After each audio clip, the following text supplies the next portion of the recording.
canciones que canto, porque dice la Biblia, cantad con él, entendimiento. Y siempre pienso en esa canción, ¿no? Que dice, por probar. Y digo, no, Señor, ¿qué tenés que probar vos a mí, si sos Dios? Él se muestra. Así que yo le canto así, por mostrar su fidelidad. Porque así hace el Señor, se muestra. Y como es soberano, nos hace ver cuán grande es, cuán bueno es, cuánto nos ama. Se muestra. No necesita que el hombre lo apruebe o no lo apruebe. ¿Ah? Parece una palabrita, pero cambia mucho el sentido. Así que yo le canto así. Después, si usted le quiere cantar así, cantela. Pero me cierra más por mostrar su fidelidad. Es así. Bien, vamos a ver el tema de hoy. Así podemos enfocarnos directamente. En este tiempo donde estamos celebrando el mes, podría ser, de la Reforma, que nos hace ver cuánto valió, cuánto le costó a hombres llegar a hacer ese trabajo. Y podemos ver a Lutero y a otros hombres más, porque no fue el único reformador, que les costó alto precio que hoy el creyente pueda disfrutar de la sola escritura, de la sola fe, de la sola justificación por la gracia y de la sola gloria a Dios. Bueno, y hay algunas otras cosas más, pero ¿cuánto costó para que hoy podamos mantener esa reforma e ir cada día más renovándonos? Por ninguna razón debería el creyente volver. Sin embargo, pasa el tiempo y a veces el creyente se vuelve un poquito atrás, ¿no? Y ya esa frescura del Señor la va dejando atrás. Yo siempre digo que hay una nueva cosa rara que anda dando vuelta ahí. Yo le llamo el católico romano evangélico. Es como lo único que cambia es que viene a la iglesia evangélica, pero tiene las mismas formas y las mismas costumbres, y lo ve a Dios así de lejos como lo ve el católico romano. Y esto es peligroso porque se pierde del disfrute que Dios tiene. Así que vamos a ver en esta mañana algo que nos va a ayudar a mantenernos en un camino victorioso, en un camino renovado, en un camino de disfrute. ¿Sí? ¿Les parece? ¿Sí o no? Amén. Bueno, amén. Si no cambio el mensaje, tengo otro mensaje también. Bien, vamos a Hebreos capítulo 12, versículo 1 y 2.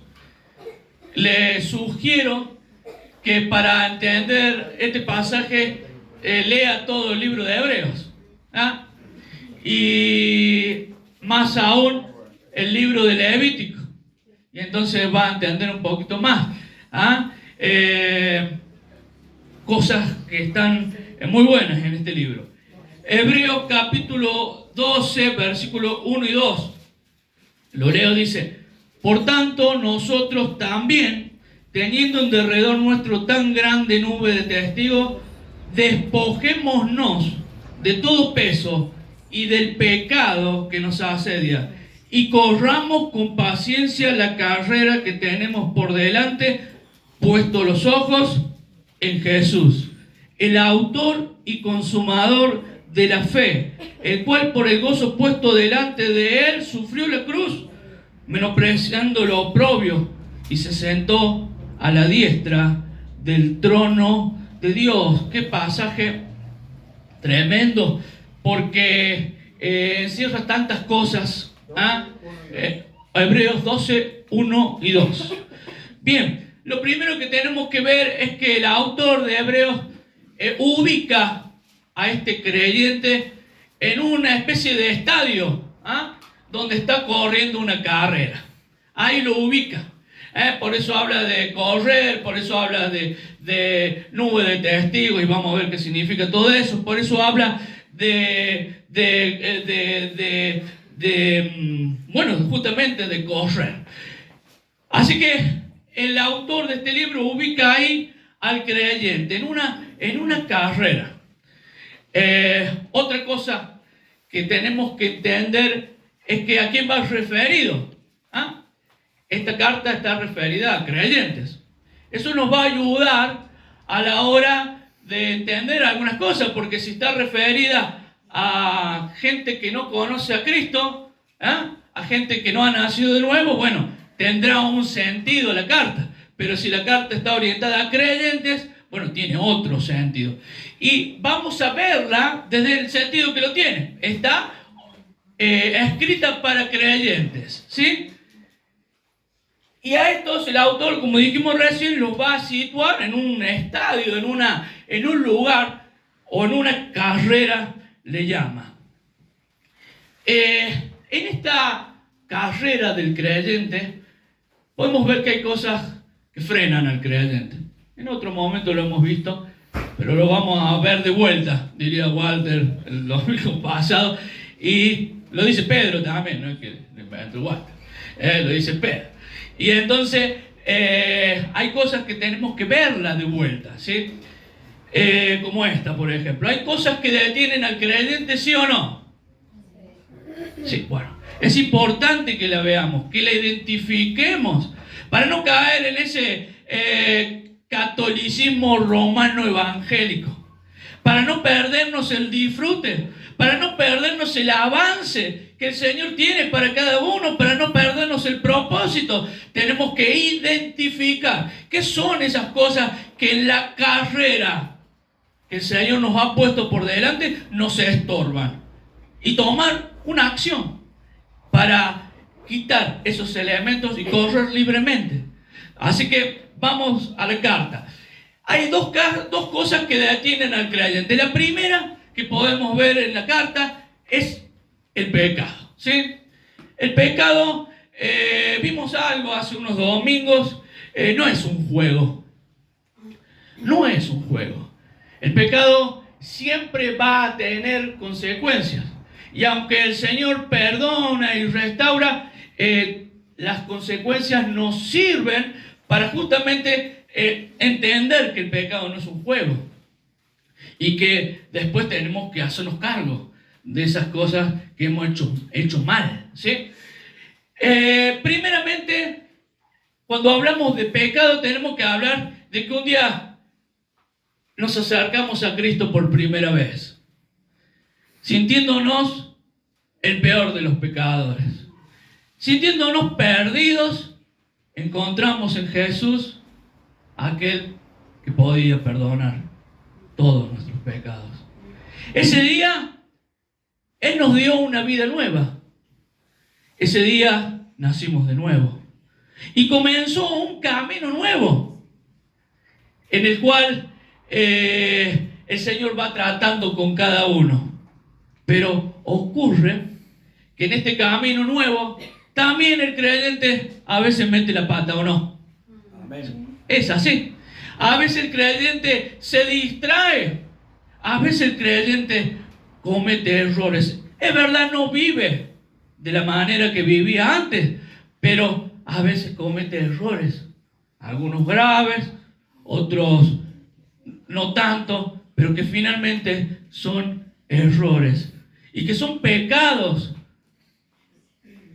que lo frenan en la carrera. Así que el primer elemento que nosotros encontramos en el texto es que el pecado detiene al creyente en la carrera, no ya para salvación, pero sí lo limita para el disfrute cristiano, pero sí lo limita para vivir la vida cristiana, pero sí lo limita para disfrutar de todo lo que el Señor tiene. Porque en la cruz, querido, tus pecados fueron todos perdonados, los presentes, pasados y futuros. Pero los que cometo ahora me limitan en cuanto a la comunión con Dios. Me limitan en cuanto al servicio. Porque no puedo servir a mis hermanos. Porque no tengo comunión con Dios. Me limitan en cuanto al disfrute, porque la paga del pecado es separación. Y entonces ya no disfruto la cosa de Dios. Ya no disfruto la comunión con los hermanos. Ya no disfruto lo que Dios tiene para mí, porque la comunión, el pecado la interrumpe. Así que fíjense qué tremendo, ¿no? Y qué importante es el pecado en la vida del creyente. Lo limita. ¿En cuanto a qué? En cuanto a comunión, en cuanto a disfrute de vida cristiana. Y es muy triste ver creyentes que han nacido de nuevo y que están limitados por pecado. Y pasa el tiempo y no pueden servir a Dios porque están limitados. Y pasa el tiempo y se van enfriando porque el pecado va ganando espacio en su vida. Y esto es muy triste. Y esto es algo que limita al creyente en la carrera que tiene por delante. No lo podemos pasar por alto. No podemos dejar de decir que esto funciona así. Por eso el Señor nos insiste y nos trata para santificación. ¿O no? ¿Nos trata el Señor para santificación o no? Por supuesto que sí. Porque en la carrera el pecado limita al creyente. Y si un creyente quiere ser un creyente de clase mundial, hay que sacar las cosas que limitan ese crecimiento. Ahora bien, cuando hablamos de pecado, generalmente pensamos de la cintura para abajo, ¿no? ¿Ah? Pecado es todo lo que sea de la cintura para abajo. Sin embargo, de la cintura para arriba también existe el pecado. Mentir es pecado. Envidiar es pecado. La ira es pecado. El hablar mal de otro es pecado. El deshonrar a otros. ¿O no? Sí. Entonces el pecado es de la cintura para abajo y para arriba también. Es así. ¿Y esto limita al creyente o no? Por supuesto que sí. Lo limita en la carrera que tiene por delante. Ahora también el texto nos habla de peso. Bueno, el peso también limita al creyente en la carrera que tiene por delante. El peso, primeramente, tiene que ver con querer vivir la vida cristiana en nuestras fuerzas. ¿Sabes que eso es lo que más pesa al creyente? Yo siempre me llama la atención cuando alguien me dice, mira, a partir de hoy voy a cambiar y voy a ser un creyente espiritual. Y yo digo, pobrecito, va a fracasar. Pobrecito, no va a poder. Porque un creyente victorioso, espiritual, no lo es por su fuerza. Lo es porque el Señor produce en él el querer como el hacer. Y entonces puede vivir una vida espiritual y una vida de victoria, porque el que produce en él es el Señor que lo está tratando. Cuando un creyente, hermano querido, quiere vivir la vida cristiana en su fuerza, se cansa y se frustra porque no puede, porque no se puede, porque la vida cristiana es una vida espiritual. Porque la vida cristiana no radica en las fuerzas humanas. Y esto cansa al creyente. Me llama la atención este tiempo de ver creyentes cansados de adentro. Están cansados porque han vivido la vida cristiana en su fuerza. Se le acabó la fuerza, se le acabó la vida cristiana. Hay creyentes que son bastante fuertes, pero se nos acaban las fuerzas tarde o temprano. Sin embargo, aquel que el Señor produce en él, el querer como el hacer, disfruta de novedad de vida, depende del Señor, es renovado, como dice la Biblia, de gloria en gloria. Y cada día el Señor los renueva, porque se rinde ante el Señor y reconoce que no puede vivir una vida de santidad práctica, una vida de victoria, una vida espiritual, si no fuera por el Señor. ¿Saben que a veces yo lo llamo así, no? Pero es como si el Señor me corriera la cortina de la gracia y me hace ver que yo sin Él no soy nada. Me corre la cortina así. Y yo me doy cuenta que no tengo ganas de leer la Biblia. Y me doy cuenta que servirlo me es una carga. Y entonces el Señor me vuelve a poner la cortina de la gracia y me dan ganas de leer la Biblia. Y me dan ganas de servirle. Y entonces es como si me dijera, ¿te das cuenta?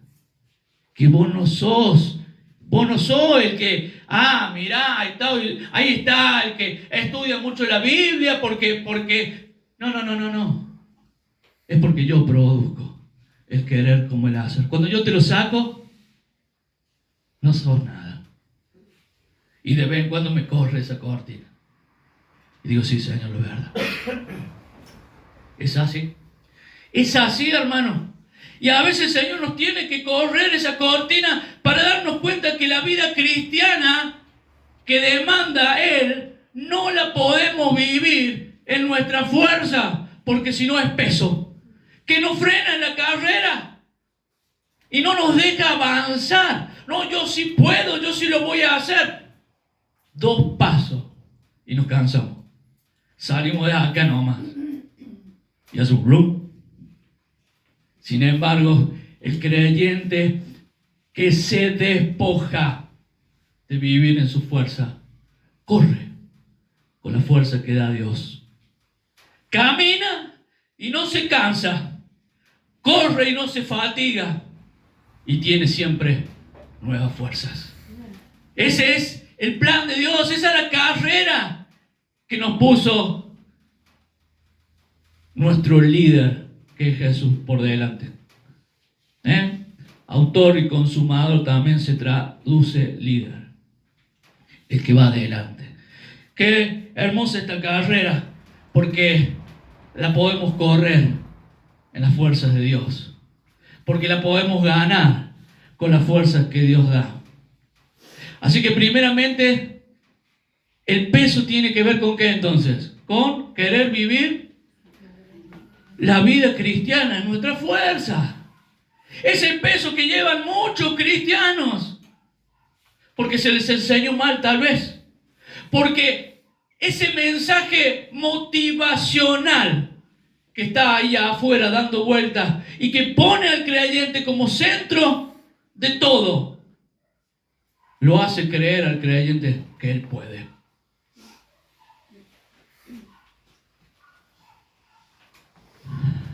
Sin embargo, lo único que logra es peso de formas, peso de ritual, peso de costumbre, peso de esfuerzo humano, y se cansa en la carrera que tiene por delante. También el peso puede ser esos traumas, ¿no? Que tenemos. Usted sabe, yo tengo 40 años, o por ahí. Por ahí, más o menos 5, como la tolerancia. Más o menos 5. Bueno, no importa. La cosa es que yo me veo el cuerpo a lo largo de estos años y, claro, cuando tenía 20 años no tenía una cicatriz, nada, ya con 40 y pico ya tengo algunas marcas, algunos golpes, algunas cicatrices, algunas operaciones. Y sí, ¿pero por qué? Porque es parte de la vida.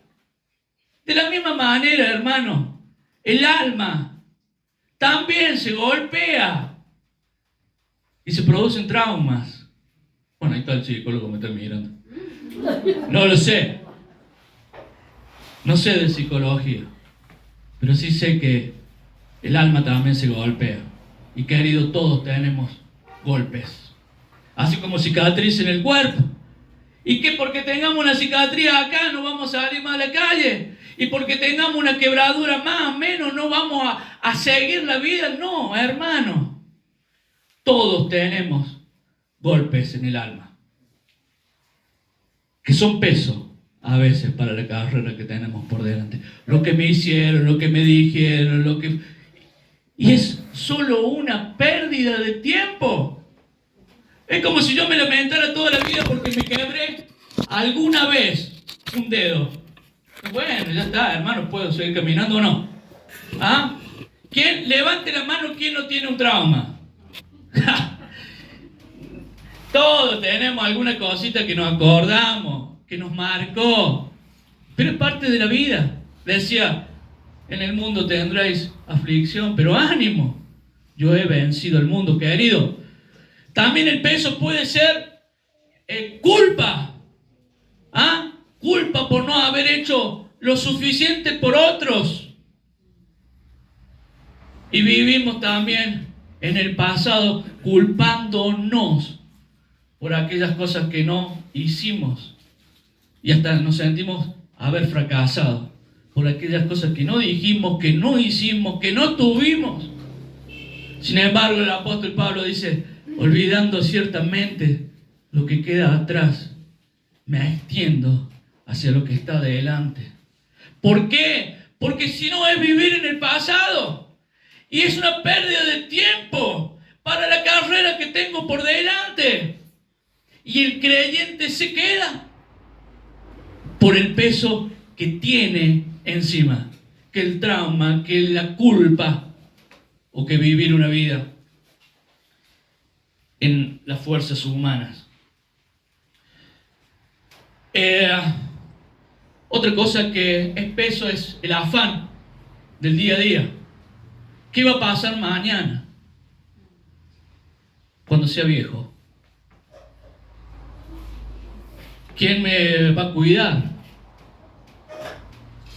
¿Con quién me voy a casar? ¿En qué servirá el Señor? El afán del mañana. Sin embargo, la Biblia dice, por nada estéis afanosos, si no sean conocidas tus preocupaciones delante del Señor. El afán cansa al creyente y lo hace vivir preocupado, cansado. El Señor te va a cuidar. El Señor te va a dar lo que necesitas en el tiempo que Él lo haya decidido. Pero sácate eso. Sácate el afán de encima. Así vive el mundo. ¿Qué va a pasar con la economía? ¿Qué me importa? En 40 años cambiaron no sé cuántas veces los gobiernos y nunca me faltó nada. No depende el creyente del gobierno, querido. Depende del Señor.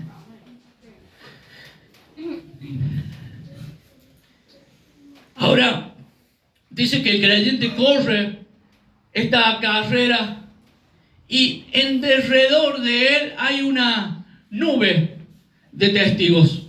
¿Ah? ¿Qué ideas raras que he escuchado acerca de esta nube de testigos? Bueno, una de las ideas erróneas es que son aquellos que murieron y nos están mirando desde el cielo. No, hermano, eso no.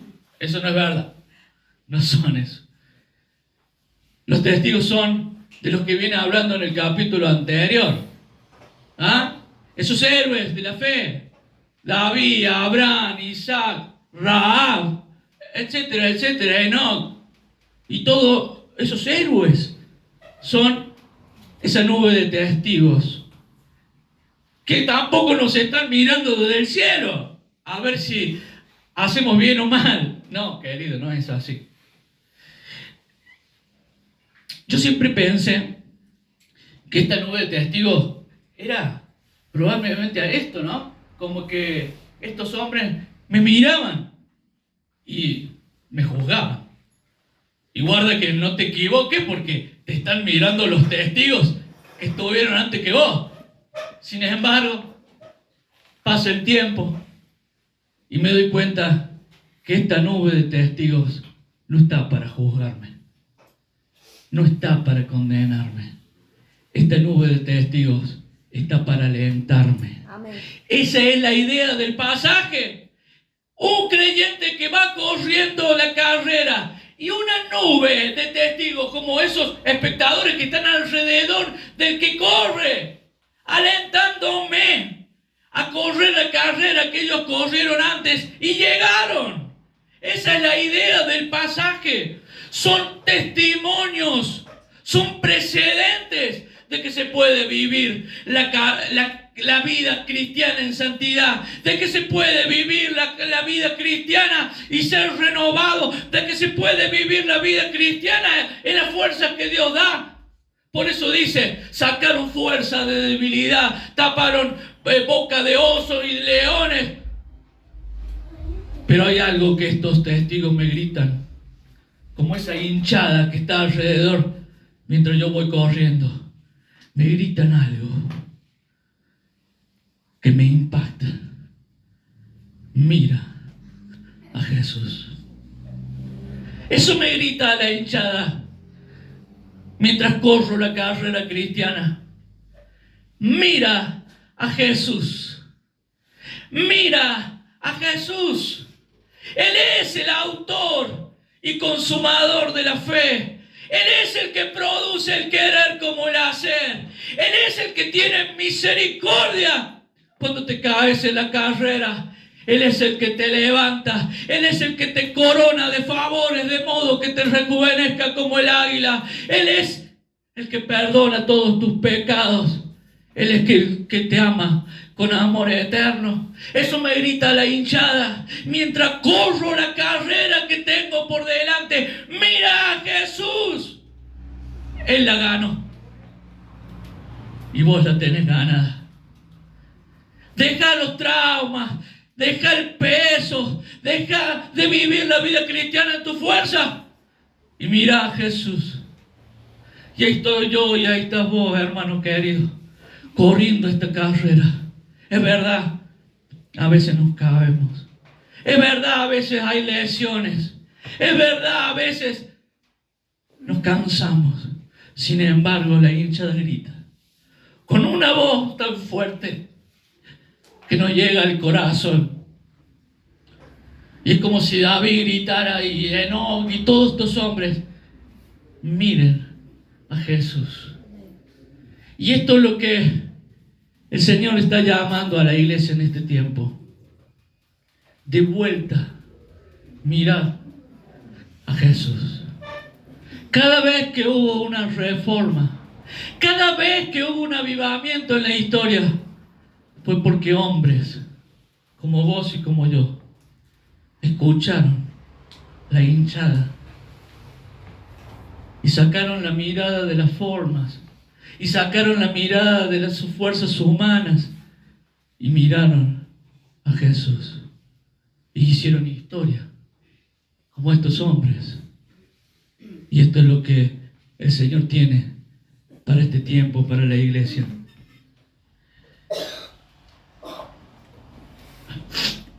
Siempre recuerdo, de chico me gustaba correr. Siempre corrí fuerte, rápido. Creo que todavía corro un poco fuerte. Corro menos, pero corro. Y recuerdo que yo estaba muy entusiasmado con un maratón que organizaba un canal muy famoso. Pero mi edad era la mínima, así que había chicos más grandes que iban a correr ese día y eran cientos. Y yo me anoté en ese maratón porque quería ganar el premio que daban. Me acuerdo que entrené mucho, me tomaba los tiempos, todos los días salía, hacía el mismo circuito para ir mejorando el tiempo.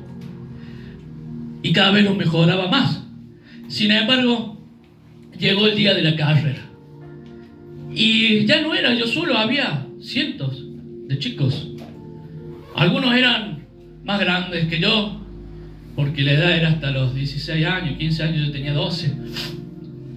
Y eran grandotes, y claro, eran altos, y yo no era tan alto. Y empecé a ver que eran un montón, eran cientos. Y yo decía, capaz que no la gano. Y ya empecé como a achicarme. Y veía que estaban los padres alrededor, y con todo equipo de hidratación. Y yo me empecé a sentir un poco solo. Empezó la carrera y a los pocos metros me sacaron como 50 metros de ventaja. Y que, claro, yo cada vez más me sentía perder. Llegué a la meta, 15º. Éramos 20 lo que ganaba. 15º. De 100 y pico. Entre 100. Y el premio era para el 1, 2 y 3. Así que para cuando yo llegué ya no había nada. Y recuerdo, no puedo olvidarme de ese día. Había una persona con 3 chicos, niños.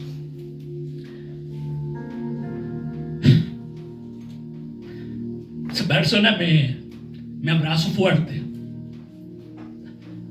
y me dijo: bien, hijo, llegaste a la meta. Agarró una bolsa, sacó un regalo y me lo dio. Y mis hermanos que estaban ahí se alegraban como si yo hubiera ganado. Y me decían: campeón, ganaste. Sin embargo, recibí un premio, aunque no había ganado nada. De la misma manera, un día vos y yo vamos a entrar al cielo. Y ahí va a estar Jesús. Él te va a abrazar y te va a dar un premio, aunque ninguno de nosotros lo merezca. Y te va a decir: bien, hijo, disfruta ahora de este nuevo tiempo. De la misma manera, hermano, el Señor tiene la fuerza que estás necesitando para correr la carrera que tenés por delante. Y tiene un premio que no lo merecemos, pero que Él nos lo va a dar, porque ya lo ganó Él. Señor, no merezco el premio, yo lo gané por vos. Ponemos de pie, vamos a orar.